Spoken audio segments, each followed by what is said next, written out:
UDF സർക്കാരിന്റെ വിദ്യാഭ്യാസ നയത്തിൽ പ്രതിഷേധിച്ച് AIYF AISF പ്രവർത്തകർ കൊല്ലം താലൂക്ക് ഓഫീസിലേക്ക് മാർച്ച് നടത്തി. AIYF സംസ്ഥാന ജോയിന്റ് സെക്രട്ടറി G ഉദയകുമാർ ഉദ്ഘാടനം ചെയ്തു.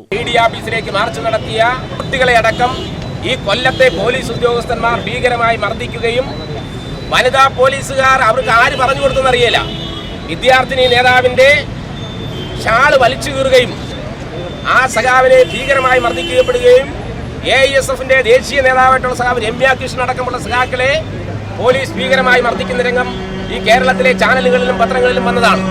എന്തിനു വേണ്ടിയാണ് ഈ സമരം ചെയ്തതെന്ന് അറിയാത്ത ചില പോലീസ് ഉദ്യോഗസ്ഥന്മാർ കോൺഗ്രസ് അല്ലേ ഭരിക്കുന്നത്, ഞങ്ങളുടെ ജോലി ഇടതുപക്ഷ യുവജന വിദ്യാർത്ഥി പ്രസ്ഥാനക്കാരെ മർദ്ദിക്കുകയാണ്. ഏത് സമരവും അങ്ങനെയാണ്. ഇന്ന് തന്നെ നമ്മളൊരു സമരവുമായി ഇങ്ങോട്ട് വന്നപ്പോൾ ഒരു പോലീസ് ഉദ്യോഗസ്ഥൻ അവന്റെ അമ്മയുടെ പെങ്ങളുടെ കല്യാണത്തിനാണെന്ന് പറഞ്ഞ് ഫോട്ടോ എടുക്കാൻ നടക്കുകയാണ്. ചിന്നക്കട MN സ്മാരകത്തിൽ നിന്നും പ്രകടനമായിട്ടാണ് പ്രവർത്തകർ എത്തിയത്. Advocate R Sajilal, PV Praveen, Sunilkumar, Ramya Krishnan എന്നിവർ നേതൃത്വം നൽകി. ന്യൂസ് ബ്യൂറോ, കൊല്ലം.